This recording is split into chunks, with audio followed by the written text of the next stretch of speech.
There's a story in the book of Mark, Gospel of Mark, that deals with a question. And the question is this: what can I do? Mark chapter 14, verses 1 through 9. After 2 days, it was the Passover and the Feast of Unleavened Bread, and the chief priests and the scribes sought how they might take him by craft and kill him. Speaking of Jesus. Very ironic that the very one whom they were by craft or stealth or covertly trying to kill knew all about that plan. He knew exactly what they were going to do, when they were going to do it. You know, he could even look into their hearts and know their motives, why they were going to do it. As I'm speaking to you now, he looks into my heart. He knows what's on my heart. He looks into your heart. Just right now as we're talking here, and he, no matter what you say or what you've done, how you've tried to cover anything up, he knows all about it anyway. In verse 2, they went on to say, but they said, not during the feast, lest there be an uproar of the people. Kind of like the politicians of today, concerned about polls, concerned about what people will think and what people are saying, and looking for that potential vote. Politicians, regardless of what they really feel, are willing to say what they think people want to hear and do what they think people want them to do. Verse 3, being in Bethany, in the house of Simon the leper, yikes, leprosy. That reminds me of when my wife and I were young missionaries and we moved to Senegal, West Africa, moved into a little village called Kunyata with some people called the Balantas. We had a mud brick house, straw roof, no electric, no running water, beautiful well in my backyard though, with a nice little wall around it, pulley and a rope, and it was quite a luxury.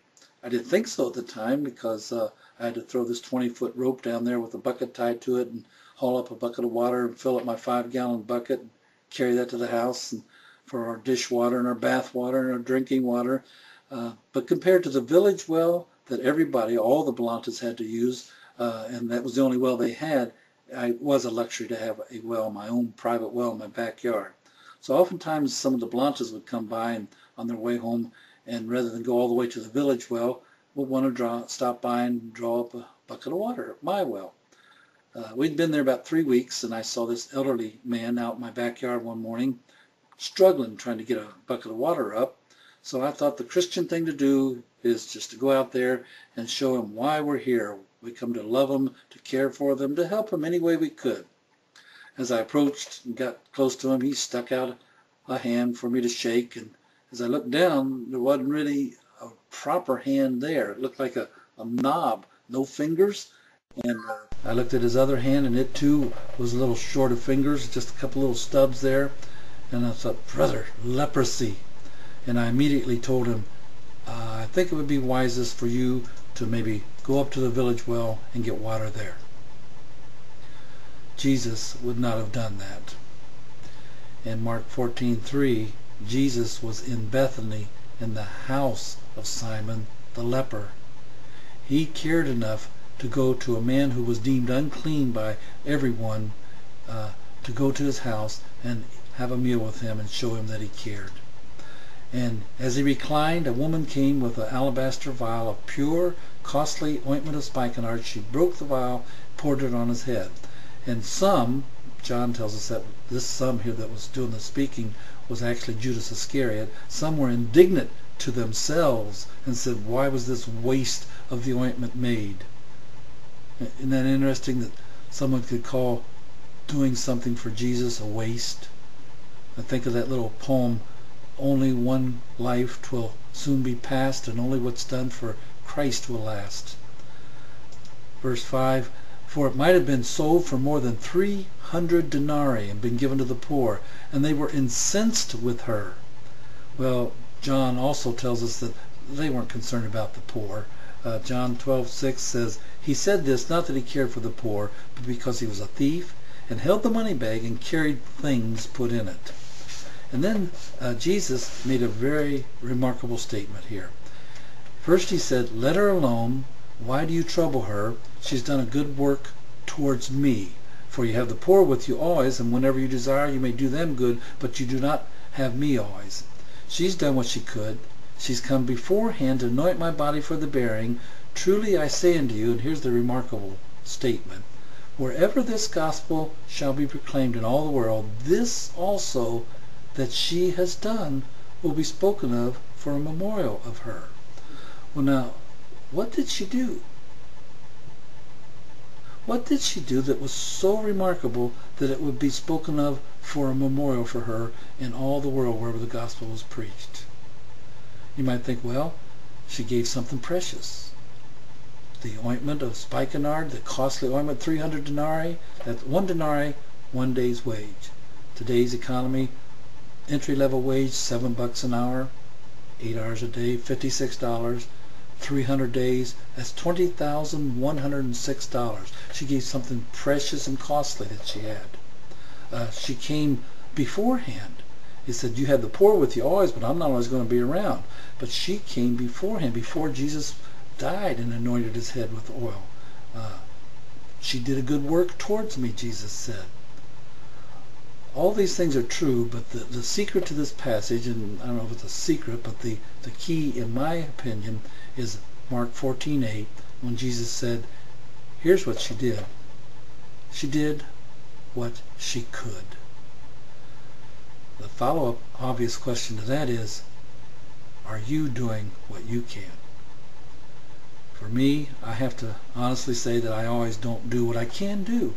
There's many times when I could do something for the Lord that I don't.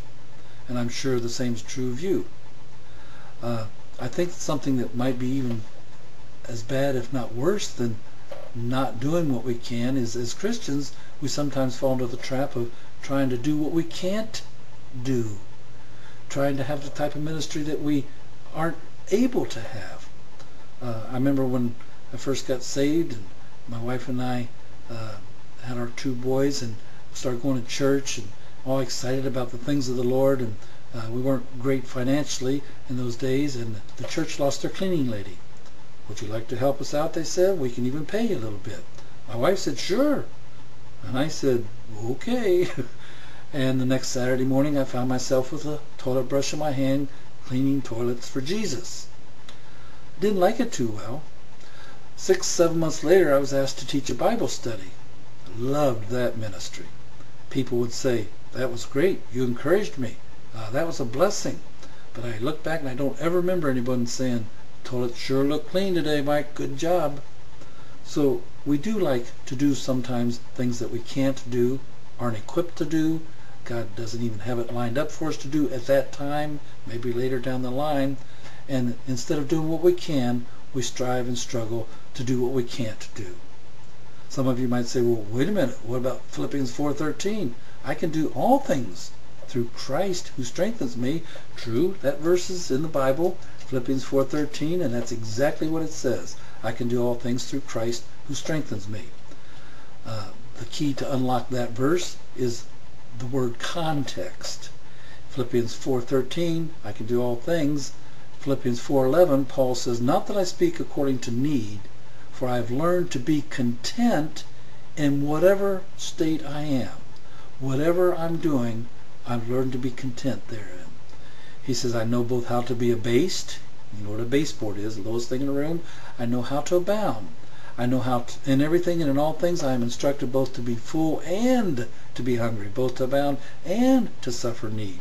So the all things that he can do through Christ is, I can accept the fact and be content with the fact that I can't do this. I'm not capable of doing this.